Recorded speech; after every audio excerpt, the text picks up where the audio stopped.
अरे भाभी, आपने तो हमें बताया ही नहीं कि आपकी तबीयत खराब है। बता देती तो हम भी मिलने आ जाते। घर आकर आपकी मदद भी करवा देते। मानसी अपनी भाभी कविता से बोली। कोई बात नहीं दीदी, मैं अपने आप को और अपने परिवार को संभाल लूँगी। आपके पास तो वैसे ही बहुत काम होते हैं। सविता ने फीकी मुस्कान के साथ कहा। अच्छा, चलो ठीक है, अपना ध्यान रखना और कोई ज़रूरत हो तो बोल देना। अब मैं फ़ोन रखती हूँ, कुछ ज़रूरी काम है, कहकर मानसी ने फ़ोन रख दिया। उसके फ़ोन रखते ही सविता ने मोबाइल को एक टुक देखा और फिर अपना मोबाइल एक तरफ रख दिया। उसे पता था कि यही होने वाला है। उसने तो अपने पति गगन को मना भी किया था कि मानसी को मेरी तबीयत के बारे में फ़ोन मत करना, पर गगन तो अपनी बहन पर पूरा भरोसा करता था। उसने तो पूरी उम्मीद के साथ अपनी बहन को फ़ोन किया था कि उसकी बहन यहाँ घर आ जाएगी और उसकी पत्नी और बच्चे को संभाल लेगी। पर सविता तो अपनी ननद का स्वभाव बहुत अच्छे से जानती थी। उसकी ननद घर तभी आती थी जब उसे कुछ काम होता था या कुछ मिलना होता था, पर जहाँ उसका काम होता था वो बिल्कुल नहीं आती थी। आखिर थी भी वो काम चोर। आखिर गगन और मानसी दो भाई बहन ही थे। मानसी गगन से पूरे 7 साल बड़ी थी। माता पिता का कुछ साल पहले ही एक दुर्घटना में देहांत हो गया था। तब तक वो उन दोनों की शादी कर चुके थे। उस समय सविता 2 महीने की गर्भवती थी।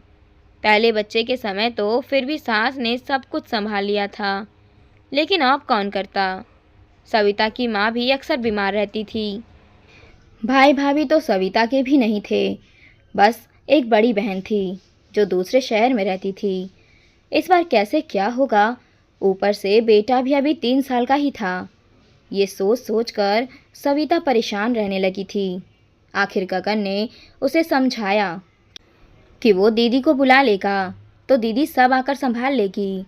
पूरे समय तक मानसी भी यही दिलासा देती रही कि वो आएगी और सब संभाल लेगी, लेकिन आखिरी समय में उसने मना कर दिया। अरे, परीक्षाओं का वक्त चल रहा है, मेरे बच्चों की भी तो परीक्षा है। नहीं नहीं, मैं तो नहीं आ पाऊँगी। बच्चों की अगर नींव ही कमज़ोर रह जाए तो आगे कैसे बढ़ेंगे। तब गगन ने कहा, दीदी आप फिक्र क्यों करती हो, आप बच्चों को भी यहीं ले आओ ना, मैं उन्हें स्कूल से लाने ले जाने का काम कर लूँगा। बात वो नहीं है गगन, आने को तो मैं आ जाती, लेकिन तुझे पता है फिर बच्चे वहाँ पढ़ेंगे नहीं, फिर मैं काम संभालूंगी या अपने बच्चों को पढ़ाऊंगी। मानसी ने बहाना किया। अरे दीदी, काम करने के लिए भी मैंने काम वाली लगा ली है। साफ सफाई वाली अलग है, खाना बनाने वाली भी अलग है। तुम्हें तो सिर्फ सविता और बच्चों का संभालना है। रही बात तुम्हारे बच्चों को पढ़ाने की, तो मैं भी उन्हें शाम को पढ़ा दिया करूँगा। गगन ने इसका भी निवारण निकाल दिया। गगन, मैं समझती हूँ तेरी बात को, लेकिन भाई तू भी तो मेरी बात को समझ। तेरा प्रिंस अभी 3 साल का है और ये दोनों उसके साथ खेलने में लग जाएंगे, तो पढ़ेंगे कब। नहीं भाई, मेरा आना नहीं हो पाएगा, कहकर मानसी ने बात को वहीं ख़त्म कर दिया। यह सुनकर तो गगन भी परेशान हो गया था। तब सविता ने अपनी दीदी को फ़ोन किया। तब जैसे तैसे उसकी दीदी मम्मी को लेकर उसके ससुराल पहुंची थी। 15 दिन तक दीदी यहीं पर रही और सविता और उसकी नवजात बेटी को संभाला। उसके बाद मम्मी कम से कम 1 महीने यहाँ रुकी थी। जब सविता थोड़ा बहुत घर को संभालने लायक हो गई, तब वो यहाँ से गई थी। जब तक वो ही प्रिंस को संभालती थी। इस दौरान मानसी कुआं पूजन पर आई थी और काफ़ी सारे शगुन और विदाई लेकर यहाँ से भी गई थी, पर एक दिन भी यहाँ रुकी नहीं। खैर, 5 महीने होते होते सिर्फ सफाई वाली को घर पर रखा गया, बाकी खाना बनाने वाली को हटा दिया गया, क्योंकि सविता ही सब कुछ संभाल लेती थी। उसके बाद भी ऐसे कई मौके पड़े जब सविता की तबीयत खराब रही। अगर गगन जैसे तैसे घर को मैनेज करता, लेकिन मानसी एक बार भी यहाँ नहीं आई। आखिर धीरे धीरे सविता को भी समझ में आने लगा था कि मानसी सिर्फ लेने के लिए आती है, बाकी उसे अपने भाई के परिवार से कोई लेना देना नहीं। इसीलिए उसने गगन से आज मना किया था कि वो मानसी को फ़ोन ना करे, वो जैसे तैसे खुद मैनेज कर लेगी। खैर, गगन ने उसे फ़ोन तो कर दिया, पर गगन को उसने कुछ नहीं कहा। खैर शाम को गगन घर पर आया तो उसने सविता से पूछा, सविता दीदी घर पर आई थी क्या? मना किया था ना मैंने आपको कि दीदी को फ़ोन मत किया करो। वो आती तो नहीं है, सविता ने कहा। बस उनका फ़ोन आया था ये कहने के लिए कि अगर मैं उन्हें बता देती तो वो मुझसे मिलने आ जाती। मैंने बता तो दिया था, और कैसे बताना था? गगन ने हैरानी से कहा। गगन क्यों फ़ोन करते हो तुम दीदी को? सिर्फ इसलिए कि वो यहाँ आकर हमारी मदद कर दें? जिसे आना होता है ना, वो आ चुका होता है। फ़ोन करके एहसान नहीं जताता कि एक बार फ़ोन कर देते तो हम मिलने आ जाते। उसकी बात सुनकर गगन चुप हो गया।